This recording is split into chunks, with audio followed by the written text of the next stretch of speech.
Nihal Sudheesh the man is criminally underrated in Indian Super League. Kerala ബ്ലാസ്റ്റേഴ്സിന് വേണ്ടി കളിച്ച് ബെഞ്ചിലിരുന്ന നിഹാൽ സുധീഷ് എന്ന മലയാളി താരം തീർച്ചയായിട്ടും ആ ഒരു വാക്ക് തന്നെ എടുത്ത് പറയണം, ക്രിമിനലി അണ്ടർറേറ്റഡ് ആണ്. കേരള ബ്ലാസ്റ്റേഴ്സ് താരത്തിന് മതിയായ അവസരങ്ങളൊന്നും നൽകിയിരുന്നില്ല എങ്കിൽ പോലും കിട്ടിയ അവസരങ്ങളിൽ നിഹാൽ സുധീഷ് തിളങ്ങിയിട്ടുണ്ടായിരുന്നു. അദ്ദേഹത്തിന് ഇതുവരെ ഇന്ത്യൻ സൂപ്പർ ലീഗിൽ 3 സ്റ്റാർട്ടുകളാണ് കിട്ടിയിട്ടുള്ളത്. ഒന്ന് ബ്ലാസ്റ്റേഴ്സിന് വേണ്ടി, ബാക്കി 2 പഞ്ചാബിന് വേണ്ടി. ഇപ്പം അതിനകത്ത് ISL ബ്ലാസ്റ്റേഴ്സിന് വേണ്ടി അദ്ദേഹത്തിന് സ്റ്റാർട്ട് കിട്ടിയപ്പം ആ മത്സരത്തിൽ ഒഡീഷയ്ക്കെതിരെ മനോഹരമായിട്ടുള്ള ഒരു അസിസ്റ്റ് നൽകി ടീമിന് വേണ്ടി കോൺട്രിബ്യൂട്ട് ചെയ്യാൻ നിഹാൽ സുധീഷിന് കഴിഞ്ഞിട്ടുണ്ടായിരുന്നു. അതുകൂടാതെ അദ്ദേഹം പഞ്ചാബിന് വേണ്ടി ഇപ്പം സ്റ്റാർട്ട് ചെയ്തപ്പം ആദ്യ മത്സരത്തിൽ കേരള ബ്ലാസ്റ്റേഴ്സിനെതിരെ മാൻ ഓഫ് ദ മാച്ച് പുരസ്കാരം നേടി പഞ്ചാബിന്റെ വിജയത്തിന് മുഖ്യ കാർമ്മികത്വം വഹിച്ചു. രണ്ടാമത്തെ മത്സരത്തിൽ തുടർച്ചയായിട്ട് രണ്ടാമത്തെ മത്സരത്തിലും ഒരു മലയാളി താരം പ്ലെയർ ഓഫ് ദ മാച്ച് പുരസ്കാരം നേടുക എന്ന് പറഞ്ഞാൽ ചെറിയ കാര്യമൊന്നുമല്ല. നിഹാൽ സുധീഷിനെ കൊണ്ട് അതിന് പറ്റി ആ മത്സരത്തിൽ അദ്ദേഹം ഗോളും നേടി. ഇനി ഇതിലൊന്നും ഉൾപ്പെടുത്താത്ത വേറൊരു കാര്യം പറയട്ടെ, കേരള ബ്ലാസ്റ്റേഴ്സിന് വേണ്ടി കളിക്കുന്ന സമയത്ത് അദ്ദേഹം സബ്ബായിട്ട് കളത്തിലേക്ക് ഇറങ്ങി ഹൈദരാബാദ് എഫ്സിക്കെതിരെ ഒരു അസിസ്റ്റ് നേടിയിട്ടുണ്ട്.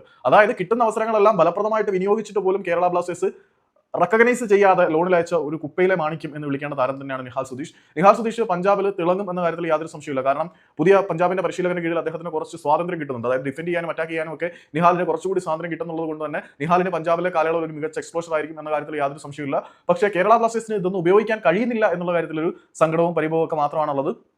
നിഹാൽ സുധീഷ് ശരിക്കും ഒരു തീപ്പൊരി തന്നെയാണ്. ഇന്ത്യൻ നേവിയിൽ അദ്ദേഹത്തിന് ഉണ്ടായിരുന്ന കരിയർ ഉപേക്ഷിച്ചിട്ട് പ്രൊഫഷണൽ ഫുട്ബോളർ ആയി മാറാൻ ഒരു തീരുമാനം എടുത്തു വരുമ്പോൾ ഒരു അടിയുറച്ച തീരുമാനത്തിന്റെ ബലത്തിലാണ് ഇന്ത്യൻ നേവിയിലെ ഒരു ഫിക്സഡ് കരിയർ അദ്ദേഹം ഉപേക്ഷിച്ചിട്ട് വന്നത്. അപ്പം അത്രയും സുരക്ഷിതത്വ ബോധം ഉപേക്ഷിച്ചിട്ട് പ്രൊഫഷണൽ ഫുട്ബോളിന്റെ പോരാട്ടത്തിന്റെ തീച്ചുളയിലേക്ക് അദ്ദേഹം ഇറങ്ങാൻ താല്പര്യം കാണിച്ചിട്ടുണ്ടെങ്കിൽ അദ്ദേഹം അത്രമാത്രം തന്റെ കഴിവിൽ, ടാലന്റിൽ വിശ്വസിക്കുന്നു. ആ ഒരു ടാലന്റിനെ രാഗി മിനുസപ്പെടുത്താനുള്ള ഇടം ബ്ലാസ്റ്റേഴ്സ് കൊടുക്കേണ്ടതായിരുന്നു എന്നുള്ള സങ്കടം മാത്രമേ ഉള്ളൂ.